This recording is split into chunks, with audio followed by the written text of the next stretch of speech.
तो दिल्ली से लेकर मुंबई तक वसूली कांड की गूंज है, क्योंकि मुंबई के पूर्व पुलिस कमिश्नर परमबीर सिंह आरोपों की जांच और सुनवाई के लिए सुप्रीम कोर्ट का दरवाजा खटखटा चुके हैं।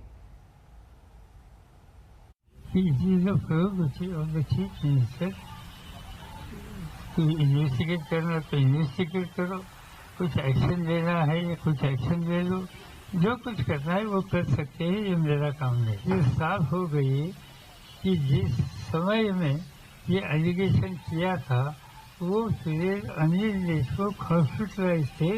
ये बात साफ होने के बाद ऐसे जो कुछ डिमांड है, इस डिमांड को कोई ताकत नहीं रही। एक मंत्री महीने का 100 करोड़ रुपए वसूलने की योजना बनाता है, बताता है, तो ये जो है ये स्थिति महाराष्ट्र का इतना लो पॉलिटिक्स कभी नहीं हुआ है। और ये कहते हैं शरद पवार भी, शिवसेना भी और कांग्रेस भी कह रही है कि इस सरकार को कोई खतरा नहीं है। सरकार को खतरा नहीं है ऐसा वो कह रहे हैं, पर सरकार से महाराष्ट्र को खतरा है, ये मुद्दा है। मला कोविड झाल्यामुळे मी नागपूरच्या अलेक्सिस हॉस्पिटलला 5 फेब्रुवारी ते 15 फेब्रुवारीच्या दरम्यान त्या हॉस्पिटलमध्ये ॲडमिट होतो। 15 फरवरीला माझा त्या हॉस्पिटलमधून डिस्चार्ज झाला। डिस्चार्ज होत असताना मी हॉस्पिटलच्या बाहेर पडत असताना हॉस्पिटलच्या गेटवर अनेक पत्रकार त्या ठिकाणी उभे होते। त्यांना काही मला प्रश्न विचारायचे होते आणि काही पत्रकारांचे उत्तर देऊन लगेच गाडीत बसून होम क्वारंटाइन झालो। ते 15 फेब्रुवारी ते 27 फेब्रुवारीपर्यंत मी होम क्वारंटाइन होतो। इसके संबंध में अनिल देशमुख की भी पलटवार कर रहे हैं, लेकिन इसकी सीबीआई जांच होनी चाहिए। इसी तरह की जो मांग परमबीर सिंह ने की है उसके मुताबिक हमें भी लगता है कि भाई इसकी पूरी सीबीआई द्वारा जांच होनी चाहिए और अनिल देशमुख ने फौरन अपने पद से इस्तीफा देना चाहिए। एनसीपी के जो मुखिया है माननीय शरद पवार जी, इन्होंने उनका इस्तीफा लेना चाहिए और माननीय उद्धव ठाकरे जो मुख्यमंत्री है उन्होंने ऐसे गृह मंत्री को वहाँ रखना ये अच्छी बात नहीं है। महाराष्ट्र में एंटीलिया के बाहर विस्फोटक रखने का मामला और वसूली कांड पर अब एक नया मोड़ आ चुका है। अमरावती से निर्दलीय सांसद नवनीत राणा ने आरोप लगाया कि संसद में ये मामला उठाने पर शिवसेना सांसद ने उन्हें धमकी दी। कल लोकसभा में नवनीत राणा ने निलंबित एपीआई सचिन वाजे के मामले को लेकर महाराष्ट्र के मुख्यमंत्री उद्धव ठाकरे पर तीखे हमले किए। राणा कह रही हैं कि इसके बाद लोकसभा की लॉबी में उन्हें धमकाया गया।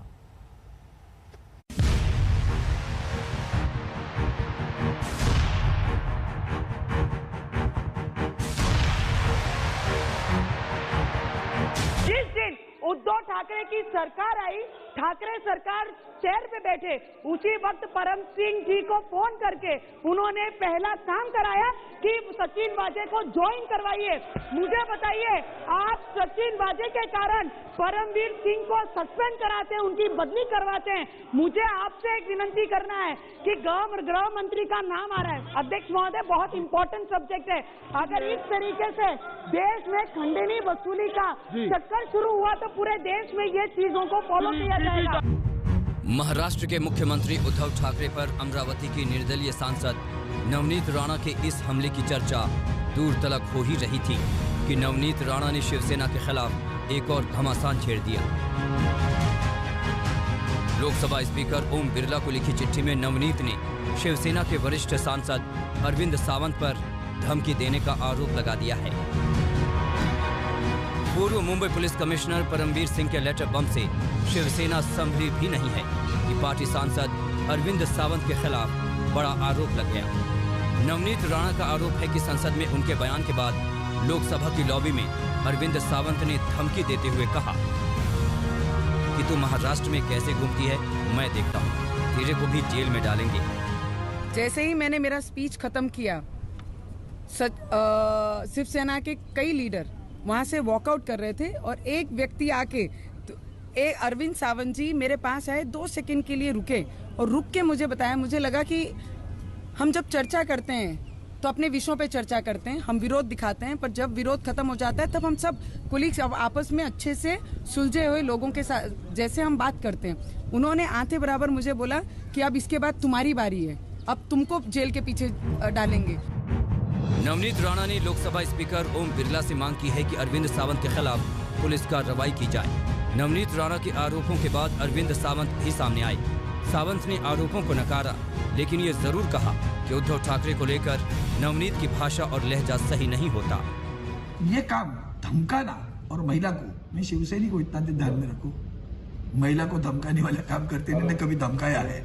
उसके इर्द गिर्द अगर कोई लोग होंगे तो बता देना कि अगर मैंने धमकाया होगा तो। रही बात उनकी जो बात करने का तरीका है वो थोड़ा सा अच्छा नहीं लगता, क्योंकि जब भी आप जितनी भी आप वीडियो क्लिपिंग उनके निकालें तो आपको दिखेगा वो आदरणीय मुख्यमंत्री उद्धव जी ठाकरे साहब का नाम लेगी, और उसकी बॉडी लैंग्वेज देख लेना, एकदम तिरस्करणीय और घृणास्पद बात वो करती रहती है। फिर भी हमने कभी नहीं बोला उनको। अरविंद सावंत खुद को पाक साफ बता रहे हैं, जबकि नवनीत राणा की चिट्ठी में आरोप ये भी है कि उन्हें फोन पर और शिवसेना के लेटर हेड पर चेहरे पर तेजाब डालने और जान से मारने की धमकियां पहले भी मिली हैं।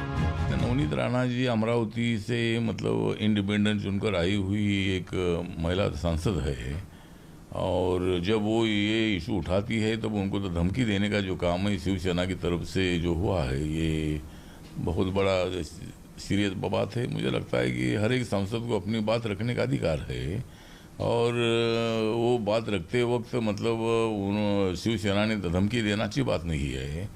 और इस तरह की फूहर बात को नहीं कहना चाहिए अरविंद सावंत को, कि कोई बात है तो अच्छे से बोलना चाहिए। वो भी सांसद है, और सांसद होते हुए एक सांसद को इस तरह का बात करना शोभा नहीं देता है। इसलिए मैं अध्यक्ष महोदय को कहेंगे इस पर संज्ञान ले। एंटिलिया केस के बाद से बनी परिस्थितियों में महाराष्ट्र की अघाड़ी सरकार को घेर रही बीजेपी के पास अब नवनीत राणा का मुद्दा भी आ गया है।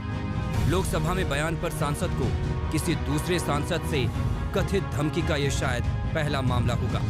नवनीत राणा ने खुद को मिली कथित धमकी को देश की महिलाओं का अपमान भी कहा है, लिहाजा मामला आगे और भी तूल पकड़ सकता है। दिल्ली से हिमांशु मिश्रा के साथ आज तक ब्यूरो।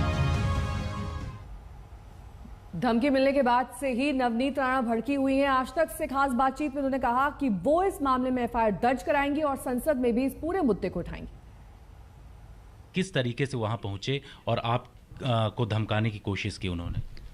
सर कल जो सिचुएशन थी अर्जुन इशू पे, हम जब महाराष्ट्र के घड़ामुड़ी जो पिछले बहुत दिनों से हो रहा है, सचिन वाजे, परमवीर सिंह, पत्र 100 करोड़ की खंडनी वसूली, फिर अंबानी के घर के बाहर जो जेलेटिन स्टिक मिलना, ये सब चीज़ों को एकत्रित करके कल हमारे अर्जुन इश्यूज़ पे महाराष्ट्र के कई एमपीज़ ने वो प्रश्न उठाए और उसके बाद जब आखिरी में मेरा क्वेश्चन आया और मैंने जब ये चीज़ों पे बात की तो मैंने यही बात की, स्पष्टीकरण दी कि सचिन वाजे किसका व्यक्ति है, 17 सालों से वो किन के लिए काम कर रहे हैं, किन के घर पे रहकर वो पूरी महाराष्ट्र की वसूली करते हैं। जब ये चीज़ बोली तो मैंने इसमें ये मांग की हमारे देश के गृह मंत्री साहब को कि इसकी एनआईए के द्वारा पूरी जांच जीरो से लेके ऊपर तक ये जांच एनआईए के अंडर में आनी चाहिए। और ये मांग करी जब जैसे मैंने, तो उनको अंदर से कुछ आग लग गई और आग लगने के बाद वो एकदम चिलचिलाहट उठे और उसके बाद जैसे वो वॉकआउट करते हुए बाहर निकल रहे थे तो उन्होंने मुझे जाते जाते 2 सेकंड का फ्रैक्शन ऑफ सेकेंड ही टुक और उतने में ही उन्होंने कहा कि अब तुम्हारी बारी है, तुम्हें जेल के पीछे डालेंगे, अब तुम्हारा नंबर है। ये एग्जैक्ट वर्ड अरविंद सावंत जी के कल थे और बोल के वो निकल गए। तो मुझे 2 सेकंड के लिए ये लगा कि इन्होंने क्या कहा, जो मैंने सुना वही कहा कि क्या कहा। तो मैंने टर्न करके मेरे कॉलीग को पूछा कि आपने सुना क्या कहा उन्होंने, तो ही रिप्लाइड, उन्होंने मुझे रिप्लाई किया यस नवनीत मैंने सुना उन्होंने कहा क्या। मैंने क्या कहा उन्होंने कहा कि तुम्हें जेल के पीछे डालेंगे। This was the exact word मेरे कॉलीग ने पीछे से मुझे बताया और जो मैंने सुना। तो मुझे लगता है कि बाहर मुझे धमकियाँ मिलना, लेटर हैड पे चेहरे पे एसिड डाल देंगे, कहीं घूमने के लायक का नहीं छोड़ेंगे, कहीं घूमने नहीं देंगे, तुम लायक के नहीं हो कि उद्धव ठाकरे के बारे में कुछ बोलें। आदरणीय बाला साहब ठाकरे के बारे में हम आदर रखते हैं, रिस्पेक्ट रखते हैं। पूरी महाराष्ट्र नहीं पूरी देश भर में बाला साहब ठाकरे को मानने वाले लोग हैं। जब तक वो थे तब तक महिलाओं का रिस्पेक्ट आदर उस जगह से होता रहा है। फिलहाल रुकना एक ब्रेक के लिए, फौरन लौटेंगे। देखते रहिए आज तक।